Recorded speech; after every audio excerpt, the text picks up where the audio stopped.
brings you down, life kicks you back out. It's such a roller coaster. Ugh, that's messed up. It's just the story of our lives.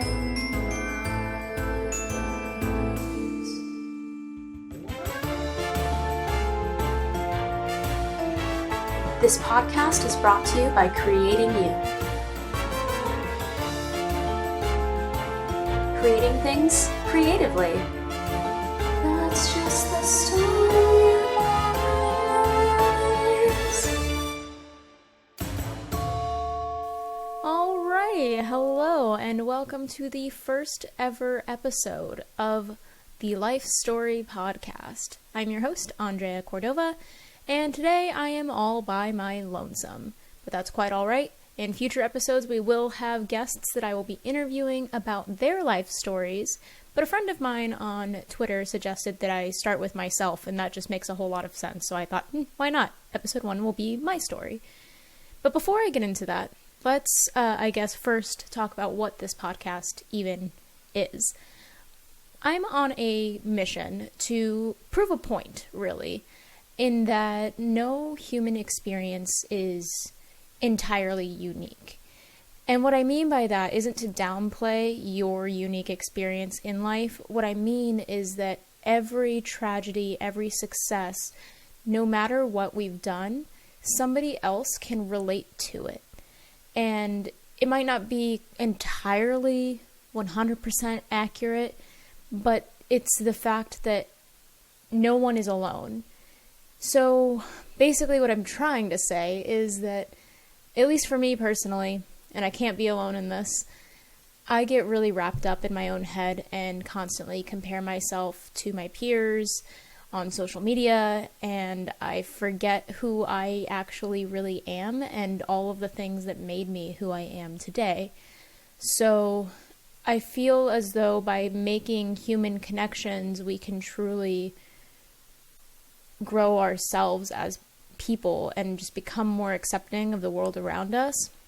And most importantly, realize, first and foremost, that we really, truly are never alone.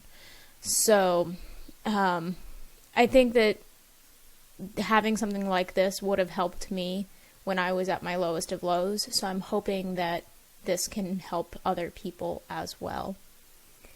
I guess let's just get started. That's basically the gist of it. I'm going to start by saying I've actually already recorded this episode once. And it just, I realized I didn't get vulnerable enough. I didn't get deep enough.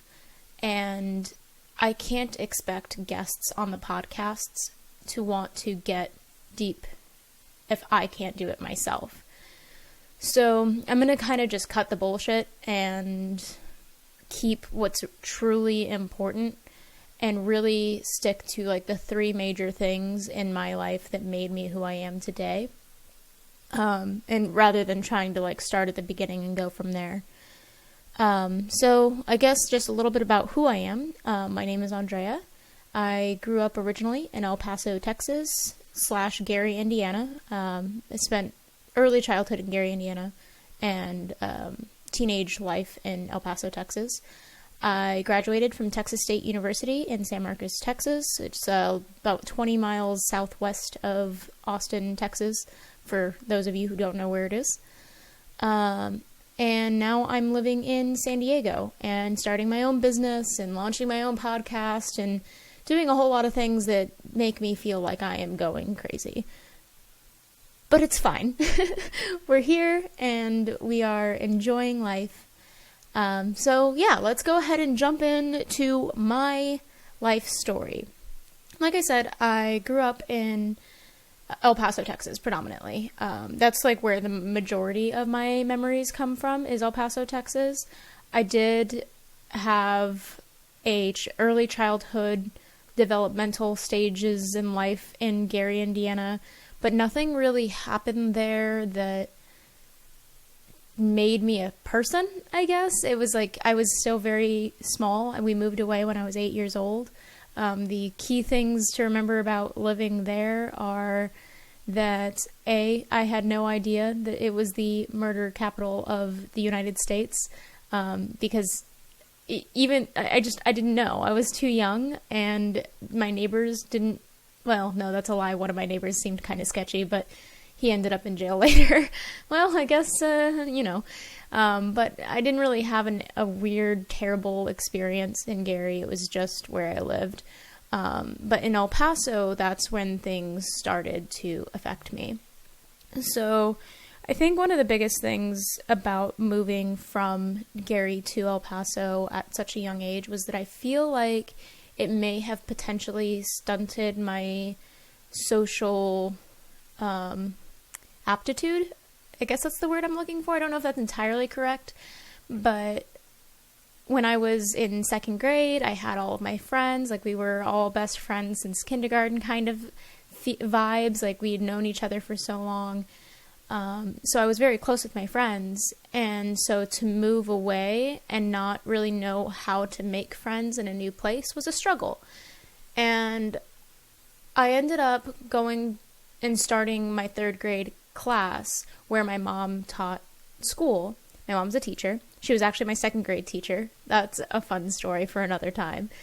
But my mom got a job at a school on like the furthest away part of town possible. And just to make things easier, I was going to school where she taught. And this just didn't work out for me because a lot of the kids there spoke Spanish predominantly. And I didn't speak Spanish because I grew up in Indiana. And so it was a little bit of a weird place because I didn't fully integrate with anyone. I didn't have any friends, really. I don't even really remember my experience much at that school. But I do remember fighting for the ability to start going to the elementary school that was right at the end of my street. So it's like a little block of houses, and then right at the end of the street was my elementary school that I wanted to go to. And my argument was like, Mom, I could walk to school. Like, nobody has to take me. Nobody has to, like, do anything. I can walk to school and it'll be great. And, like, I mean, I was 9 years old at this point. So, like, of course my mom had concerns, but I was able to convince her. I don't know how. I don't remember that part of the story. But I was able to convince her, and I started going to school there in the spring semester. And because I really didn't have any friends in my previous school, I was like, you know what? I'm going to try my best to force myself some friends. Wow, that didn't sound quite right, but you know, we'll get there.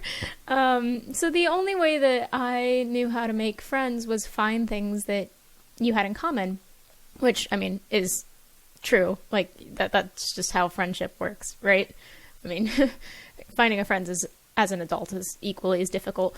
But for this case, basically what I did was I walked up to these three girls who were playing on the jungle gym during recess, and I said, hey, do any of you guys do ballet? And that started the history of my long-time friendship with my best friend, basically, from age 9 to age 12.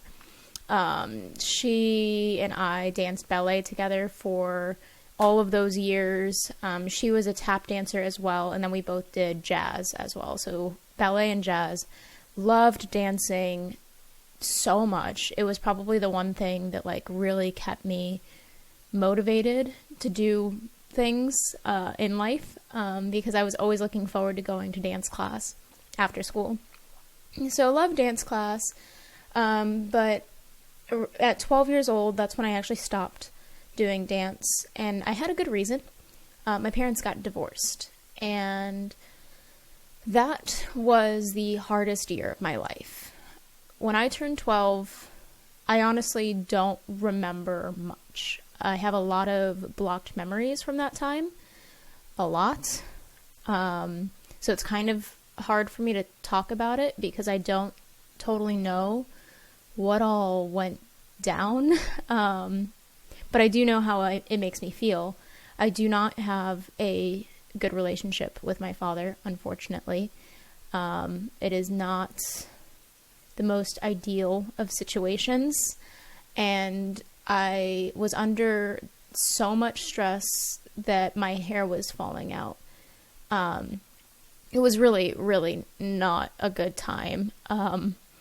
So I remember when my dad said that he was leaving, it was summertime. My brother was with us because he got to stay with us over the summer. And I was underwater because I like to play the game, like where you hold your breath and see how long you can hold your breath for. That's all I was doing. And so I was holding my breath underwater, and then I see like the silhouette of my dad on top of the water. And so like I pop up because I get excited to see him, and I really wanted him to come play. And I can tell by the look on his face that something's up. So like I'm like, Daddy, what's wrong?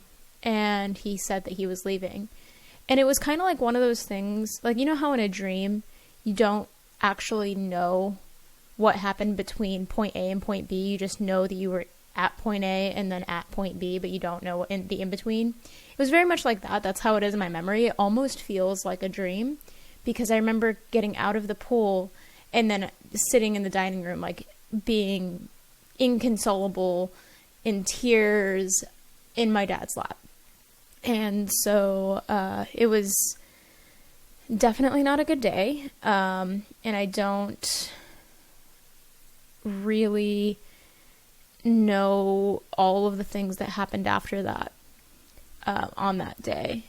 But something that I skipped over the last time I recorded this episode was that things were really, really not good with my dad.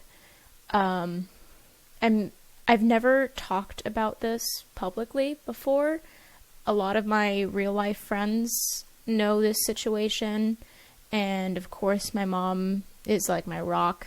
Like anytime that I'm feeling some type of way, I can talk to her about this kind of stuff. My boyfriend is the same. Like, I have people in my real life that I've talked about this too, but this topic specifically is very, very difficult to talk about publicly in an online way.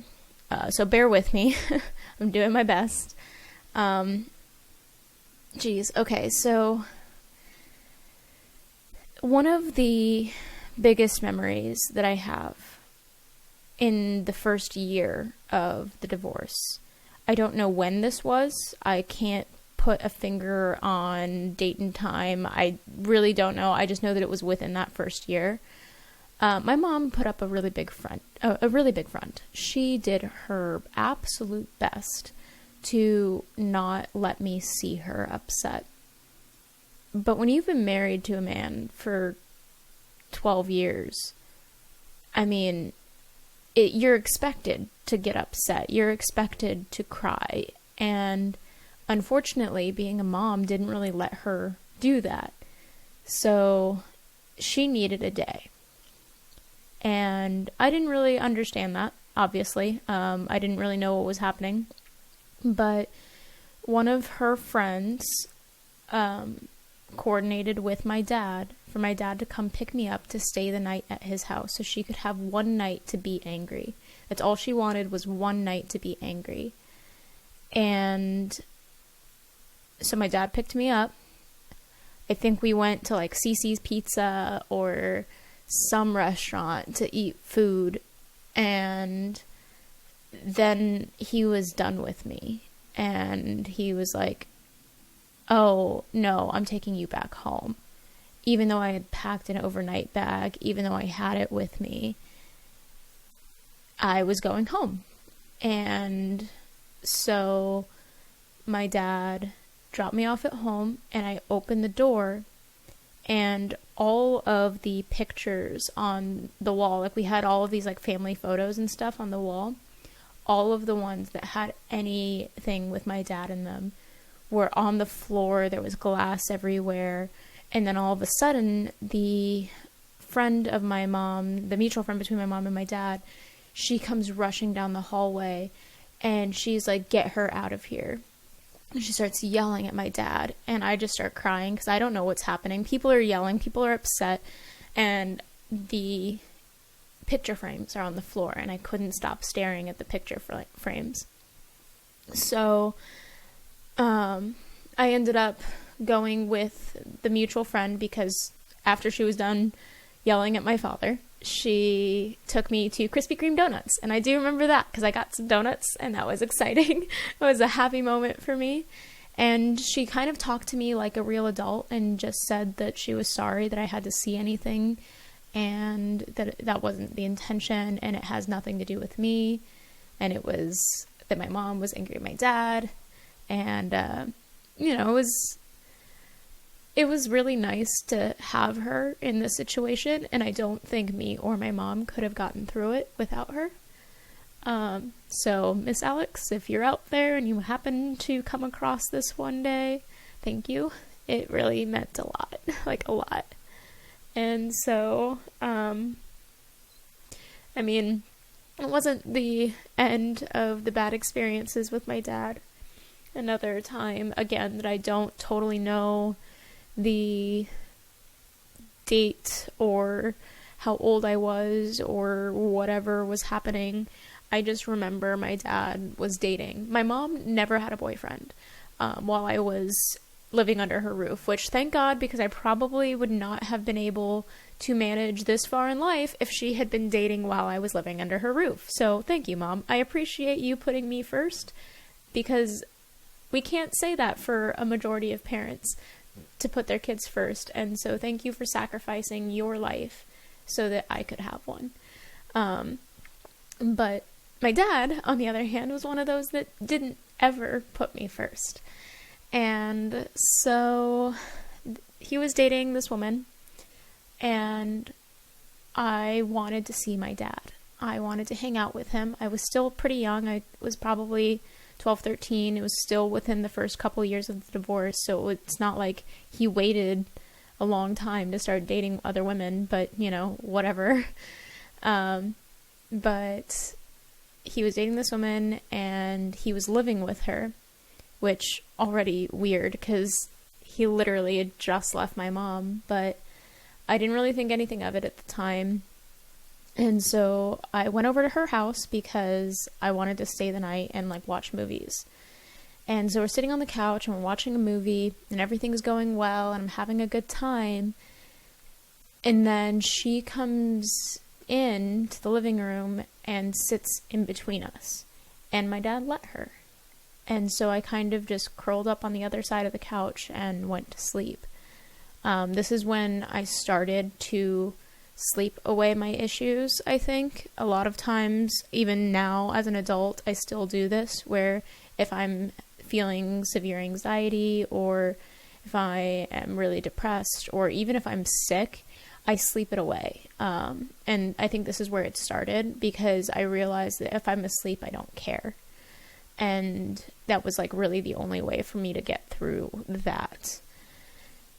I mean, I did a lot of things to get attention. I tried to fake a fever one time while I was staying with my dad, to try and get his attention. Nothing was ever really adequate enough. And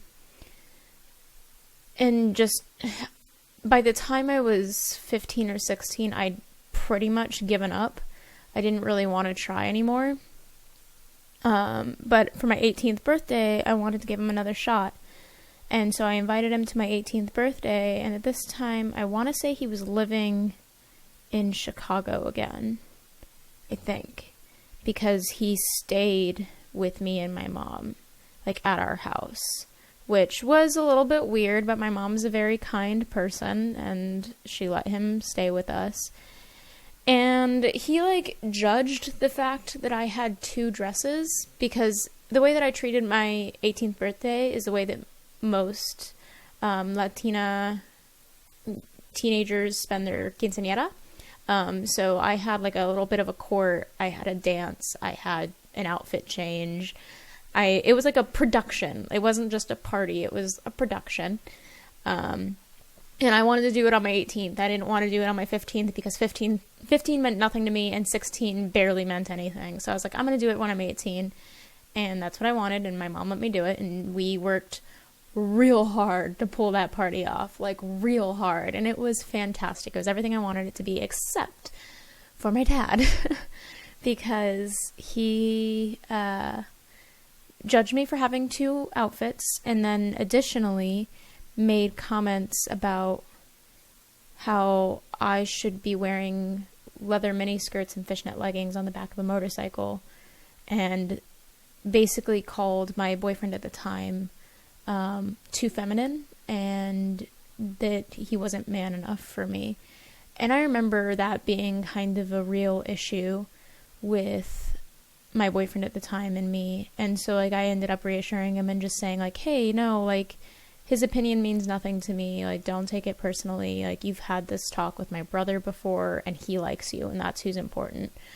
But it was one of those things that it was like, ow, like, coming from your dad, like, you should not be sexualized in any capacity. And that's what was happening. And I had kind of grown up hearing those kinds of comments. The way that my dad would talk about other women was less than ideal, but you shouldn't talk about that stuff to your daughter, like, ever. But that's just my 2 cents, I guess. There's a lot more to my dad, but that's basically the 12-year-old to 18-year-old version. I guess if we just kind of keep going with it, though, we can dip into the 19 to 25 portion, because it really doesn't get much better. I can't say that it gets worse, but it definitely doesn't get any better. But let's just stick on the topic, and maybe I'll just pick the 3 topics and go in the order of topics and then chronologically within said topics. So, 19 to 25 with my dad. All right, let's go. So, freshman year of college comes around, and I really wanted to try again with my dad. And so I told him that I would love to spend Christmas with him. And so we make plans, and he flies me to Chicago for Christmas. And I have this beautiful white Christmas with him and my stepmom and my 2 stepsisters. And things are mostly pretty good. And then he starts talking about my relationship again. So the guy that I was with when I was 18 for my 18th birthday party, he was my high school sweetheart. I actually dated him for 5 years, and I was still with him at this point in time. And so my dad made tons of comments about how you're only 19, like, you should be out there dating, like, whoever you want, wherever you want, however many times you want, and not be held down, and all of those types of things. And, like, I'm young and impressionable, so I was like, yeah, you're right, like, college is meant for fun. And I kind of, like, really took his words to heart. And so I ended up breaking up with that boyfriend momentarily. It was like for all of 72 hours, because I realized my mistake pretty much immediately. But I did end up breaking up with him based off of what my dad was saying. And that really sucked to hear. And then I was like, wait, no, if my dad doesn't believe in my relationship or my life choices, because he never even approved of where I went to college, because he just wanted me to go to college in Chicago. He didn't care that what I was going to school for. He wouldn't even pay for a class when I asked him for help, because I didn't want to ask my mom, because she had just bought me a car. Like, he just didn't care. And so I was like, no, I shouldn't let him, like, dictate my life, because I haven't really made that many horrible decisions. I'm only 19, and this boy treats me well. So I want to be with this boy. And so we ended up getting back together, but that did cost my dad and my relationship, because I didn't want to have a situation where I had to listen to his advice, because it wasn't for me. I just didn't.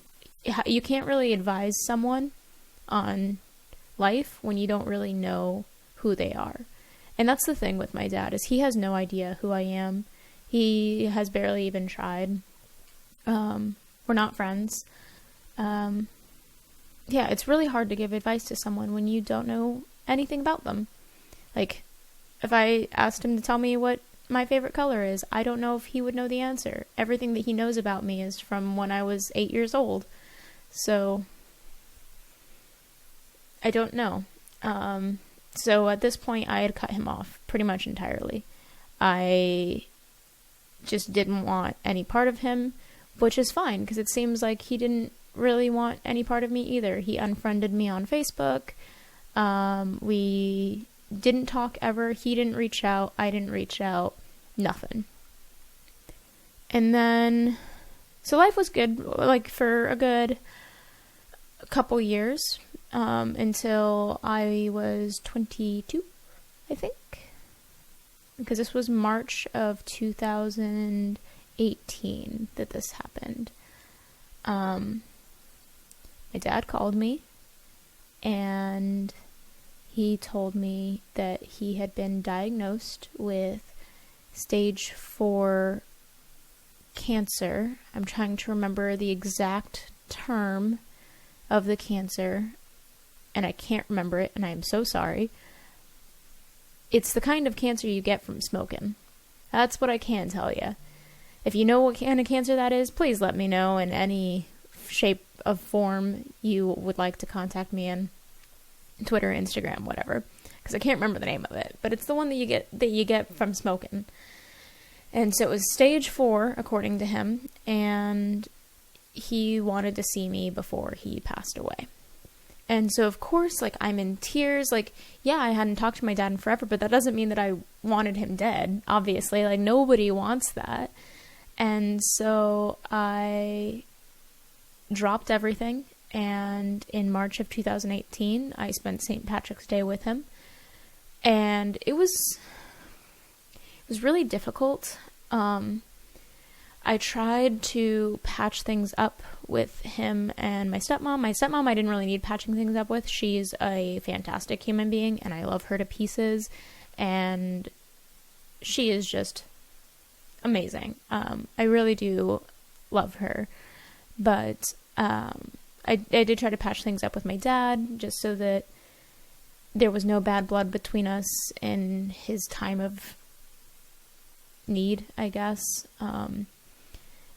But it was really weird, because when you hear that someone's on their deathbed, you think that they would take care of themselves, or like try to make the most out of life in the best way possible. So like theoretically it would be things like, oh, like, I'm going to eat healthier, or I'm going to stop smoking, considering that that's how I got my cancer, or I should stop drinking so much so that I can enjoy the rest of what little life I have left the right way. But that wasn't the case. My dad was mixing his alcohol with Xanax. And there was one night that we all went to a bar and we were all drinking, and he disappeared for like an hour because he got really sick, and he was in the bathroom throwing up for like an hour straight. And my stepmom had to go rescue him. But we were all drinking, and he shouldn't have been, considering he was on chemo. You know, I have a feeling alcohol and chemo really aren't a good thing to do together.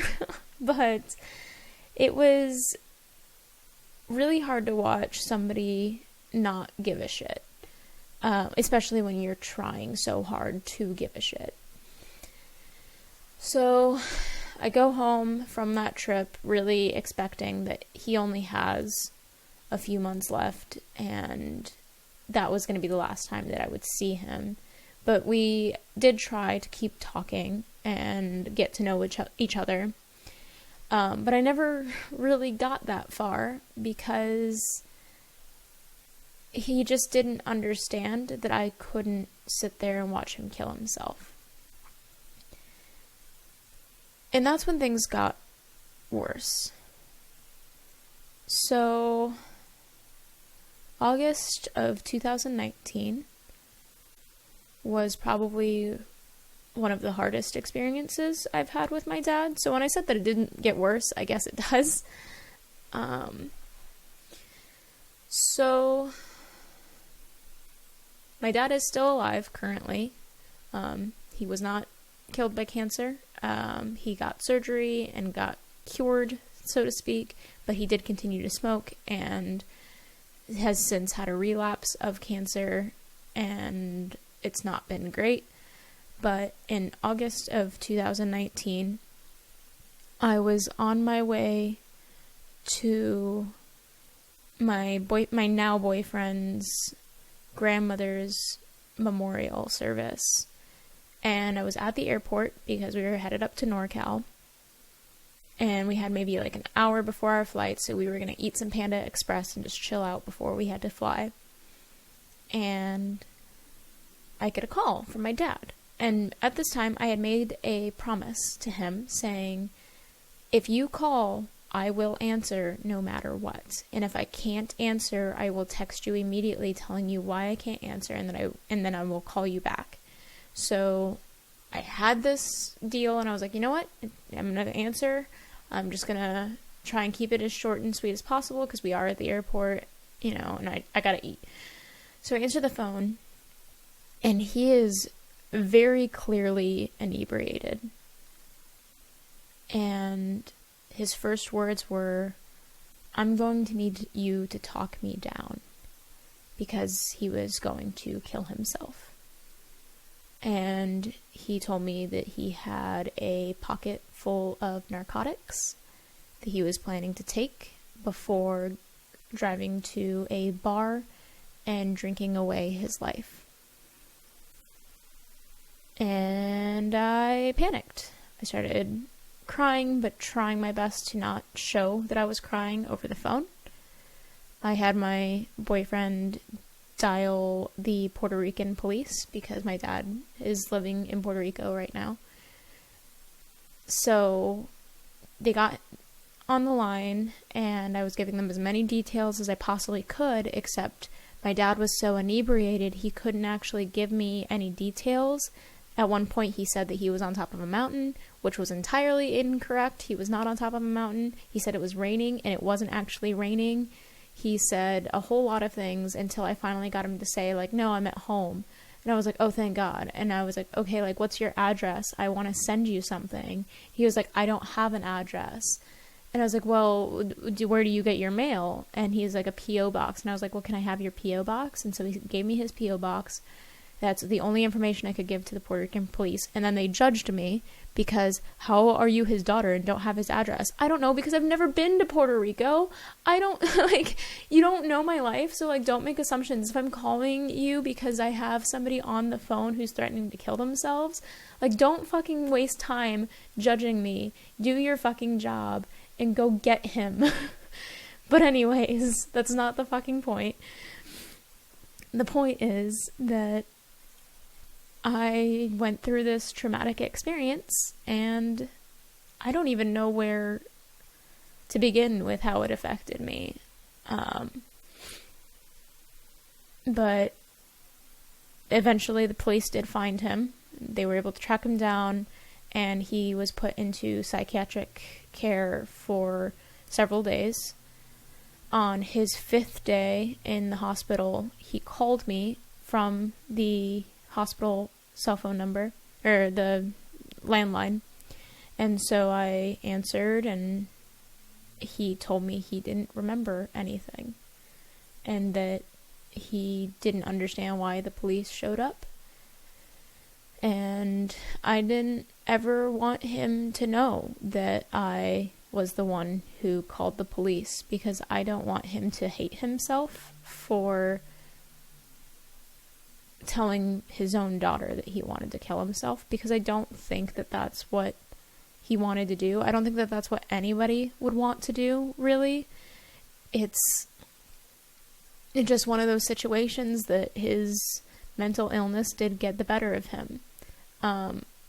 He and my grandmother are both bipolar and unmedicated. That being said, I am also bipolar, but I am medicated. I did get diagnosed with my bipolar disorder in December of 2018. So I've been medicated on and off because I don't necessarily like the way that the medication makes me feel at first, but once it's in my system, then it's great. But it's a battle, okay? Mental health is a battle, but we're getting through it. And I feel way more stable than what my dad led me to believe what bipolar disorder looked like. But I think it's also because we have different types of bipolar. There's bipolar depression and bipolar type 2, which is the one that you experience mania. I don't ever experience mania, so I don't have those lapse of memory or those periods of time where I go and start spending money on gambling or strippers or whatever. I just get really depressed, which isn't great, but it's fine. I'm managing, I promise. So now, flash forward to now, and I finally kind of really told my dad what was happening and why I could not be there for him. Probably around summer of 2019 or so. And I just told him flat out, look, I can't watch you kill yourself until you are willing to stop smoking, until you are willing to stop drinking, then I cannot be in your life. And he basically just said, okay, I understand.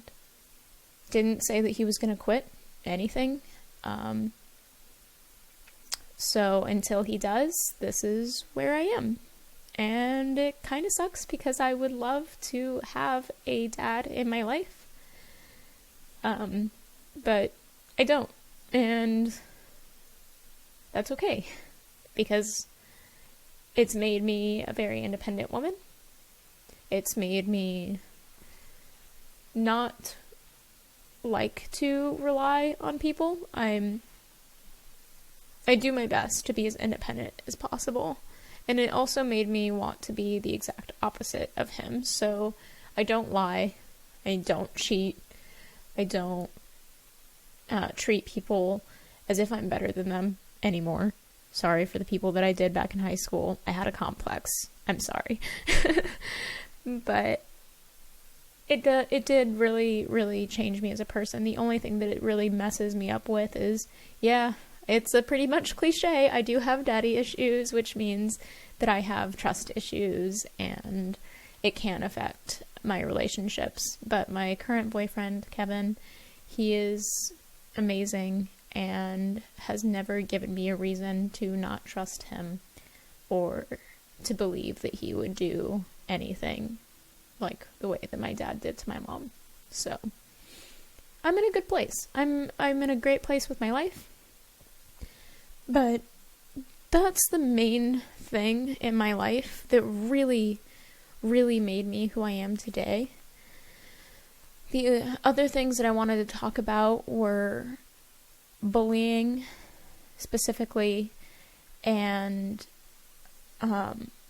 my mom's illness, because those two things had a big factor into who I am as well. So we'll dive into bullying.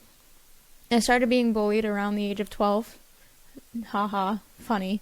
I was already having a rough enough year, but I started getting bullied around the age of 12, and I think this is because I started to isolate myself from people. So it's hard to say if I was truly, truly bullied at 12, or if I started to just take things more personal. But it was dumb things. I remember one of the guys in class bringing a carrot that had ranch dressing on the top of it, and saying here, eat it, as if it's a dick covered in cum. We were 12. I didn't put those, I did not put those two things together because I had no idea what that was, but the boys already did, so good on you, boys, I guess. But I was just not prepared, and so I was just what? No. And so they laughed at me because I didn't know what it was, and those kinds of jokes were going around. So that one really wasn't that bad, but when it got really bad was in middle school. It was in a very small private school. And the whole class, like the entire 7th and 8th grade class, like the whole group was probably 17 people, 18 people tops. And so it was one of those kinds of schools that everyone was in everyone's business, and it was just not a good time because everyone was in everyone's business. Like, you could not have a crush without somebody making fun of you for it. But the boys in that class in particular were incredibly brutal. Like, all of the girls, like, I had no issues with the girls in my class. Zero. None. Zilch. All of us were friends.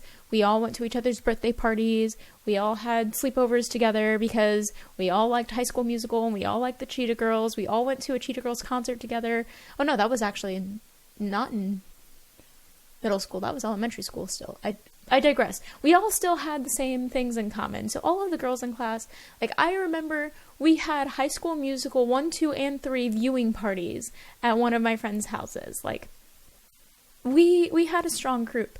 But the boys, I don't know what any of us ever did to them to deserve the kind of treatment that they gave us. It was never anything truly physical. But it was things like, well, there was a couple of physical incidents. I remember, unfortunately, I saw a Twitter thread on this a couple weeks ago, actually. I had no idea how not normal and how much of sexual harassment that this is until, like, this year. Do you remember... Ladies, hear me out here. Do you remember the trend going around when the boys would, like, rub your back so that they could find the bra, like, your bra strap or the back of your bra, and then pull it back and snap it on your back like a rubber band? If that didn't happen in your school, good, because it's not fun. But that was going around in my school constantly, and I had no idea why that was a thing, but I was definitely a late bloomer.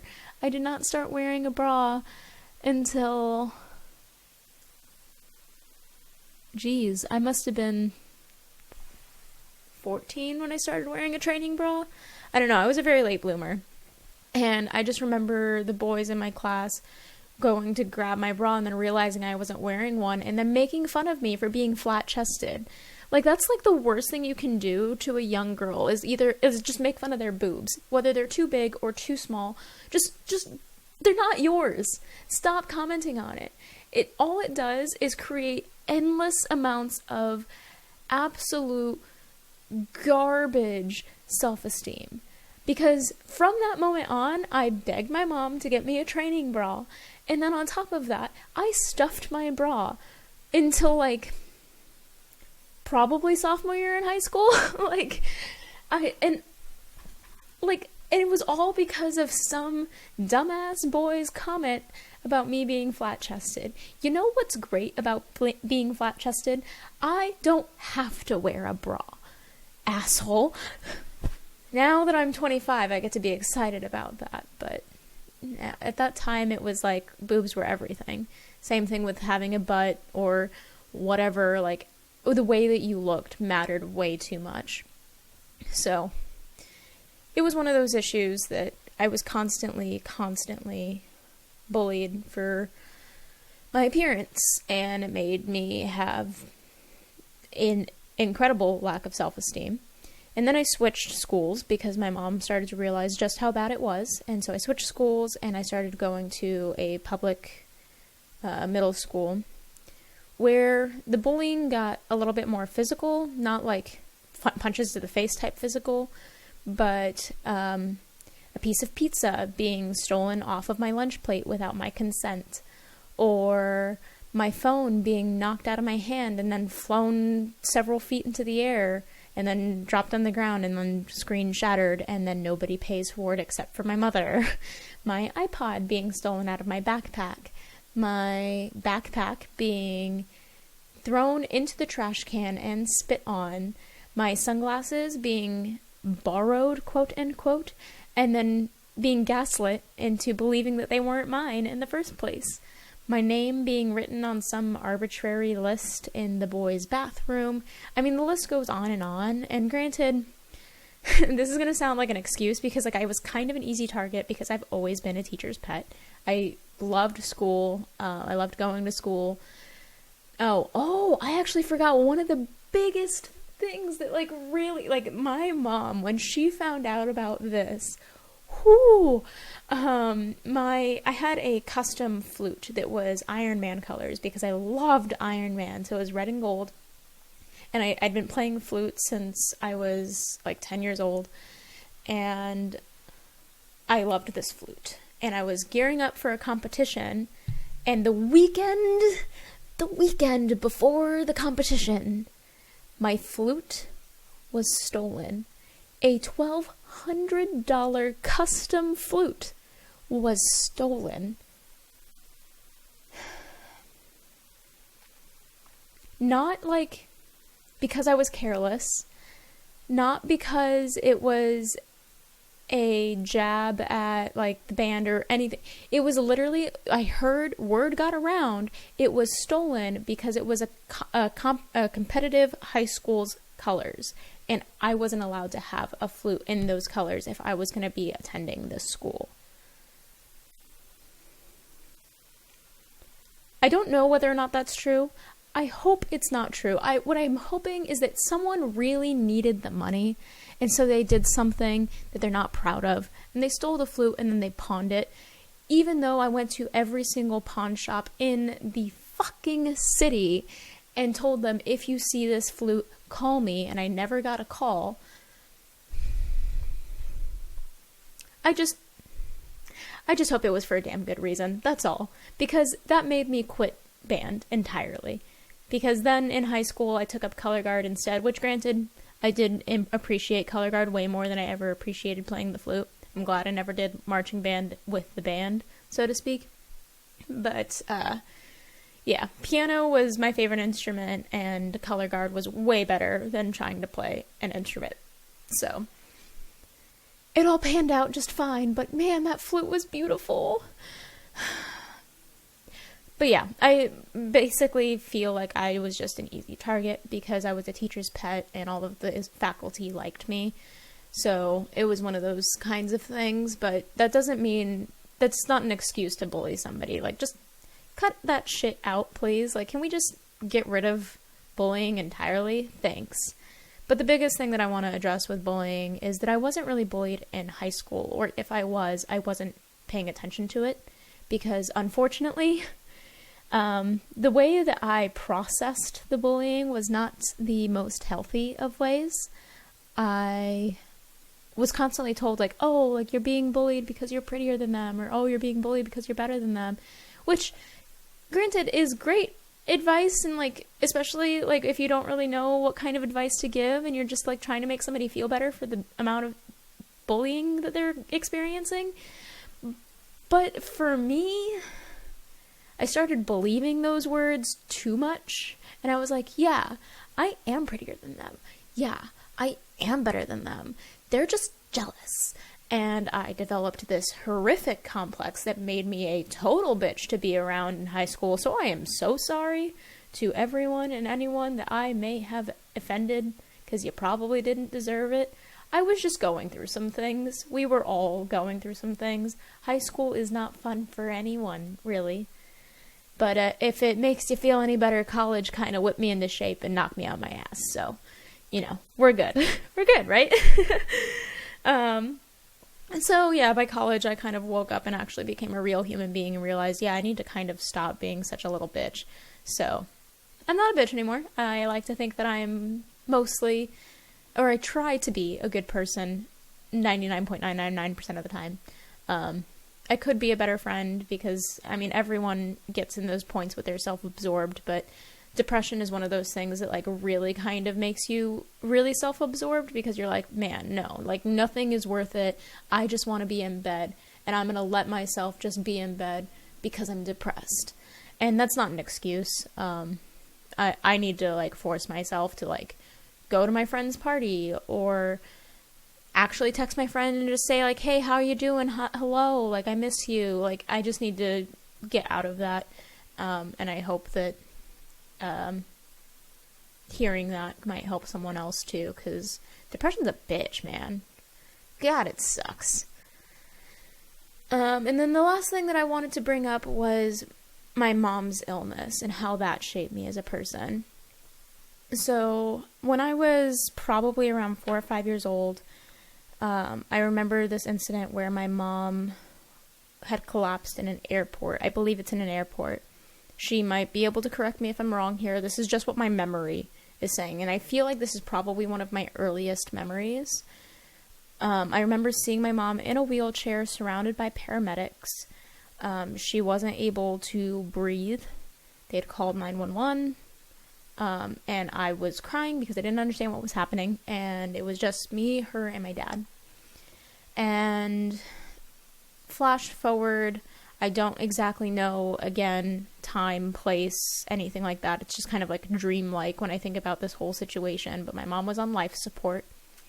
And we all thought that she was going to pass away. Thankfully, she didn't. I'm so happy she did not. But she was very, very, very, very sick. And they thought she had ALS. They thought she had just a lot of different things. And they tested for a ton of things. And it took 2 years to successfully diagnose myasthenia gravis, which is an autoimmune disorder that attacks your nervous system to the point where your muscles no longer work. So there's some days where she might wake up and her right arm just doesn't function. Like, she can't lift it. She can't, like, make the okay symbol. She can't, like, do anything with her right arm. It's just dangling there. There are some days where she could be walking around the grocery store and then, all of a sudden her legs don't work and then she collapses, which has happened. And I don't know if she actually got a concussion or if they thought she had a concussion, but her legs gave out on the sidewalk outside of a grocery store, and she hit her head on the sidewalk, and the paramedics had to be called because they needed to, like, check out her head. So I don't know if she actually got a concussion for that, but I wouldn't be surprised if she did.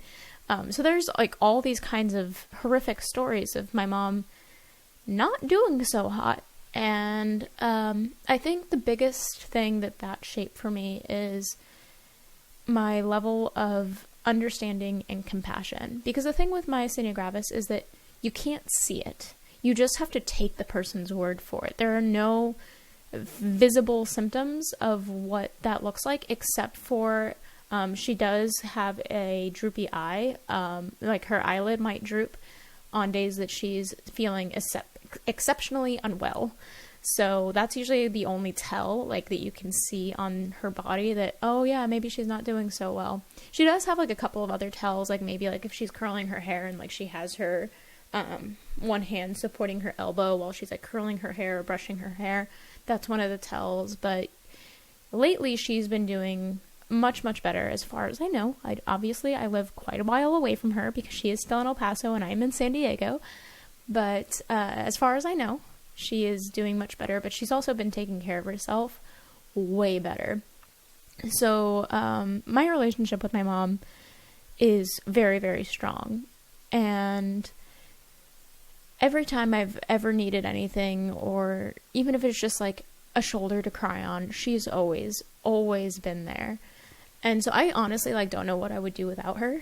But so it's like the times where she was really, really sick really, really affected me, because then I think what it did is, like, make me really appreciate my relationship with her. But I grew up, like, not totally believing her all the time. And, like, that's, like, the one thing that's, like, really hard to admit. And I know that she knows that this is true, but it just sucks to admit it. There are times when I thought she was faking it, because you can't tell. And I would get really upset at her. And that really, like, caused a friction in our relationship, like, when I was probably between the ages of 16 and 19 years old or so. I'm really glad that we got past it. We had a really, really bad fight when I was, like, 20 or 21 or something. Like, a really bad fight. And that was, like, really all we needed to realize that we wanted each other in each other's lives. Because basically what I do remember what the argument was, but it's not fully my story to tell, so I won't dive into too much of that story. But the outcome of the argument was, I think it took like one day later, where I walked up to her and I said, I don't want to live my life with 0 parents. I would much rather have at least you. Like, I need you in my life. I need my mom. I can live without my dad, but I need my mom. And so that point forward is when we became, I'm sorry, I just knocked my mic. That point forward is when we became inseparable. And it was probably, to this day, the most important argument I've ever had. It's been the most important thing in my life, because to this day, like to this exact day as I am recording this, my mom is my rock. And I'm a total mama's girl. And it sucks that she had to go through everything in life like the way that she did. And it sucks that she has this horrific disease that nobody truly understands and that there's no cure for, and will unfortunately probably be the thing that takes her away from us eventually. Hopefully not. Hopefully she has a long time to live before any of that happens, but she is pretty much solely responsible for me being me. And that's my life story, basically. I really hope that by listening to my story, you heard something that you were able to connect with in your life and realize that because I'm going through it, you can't possibly be alone, because I went through it too. And I'm here. I got through it. I'm on the other side of it. So if I can do it, so can you. So to anyone who's out there feeling a little alone, please don't. Please reach out. Please talk to someone. Please talk about yourself. Don't feel afraid to be a little vulnerable, because we've all been there at some point. Even if it's way worse than everything I ever just said, there are plenty of people who have it worse. And honestly, some of them might actually be on this podcast very soon. Next week, we're going to be interviewing a guy that I got to meet at TwitchCon 2019. His name is Tyler, but he goes by the Banana Man. And I really hope he wears his banana suit to the interview, because that would just be fantastic. I know that if you're listening to this on Spotify or Apple Podcasts or wherever you listen to podcasts to, you won't be able to see it. But if you do want to see his banana suit, this podcast is also available on YouTube. Just putting that out there. Just putting that out there. If you are interested in being a featured guest yourself, please feel free to reach out to me on Instagram, Twitter, or my website, www.creatingyou.com. That's www.creatingyou.com.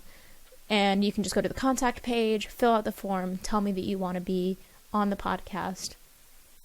And you could be. You very well could be. It's pretty easy. All you got to tell me is that you're interested. I don't even need to know your whole life story, because I'll find it out anyways. Until next time, peace out, my dudes.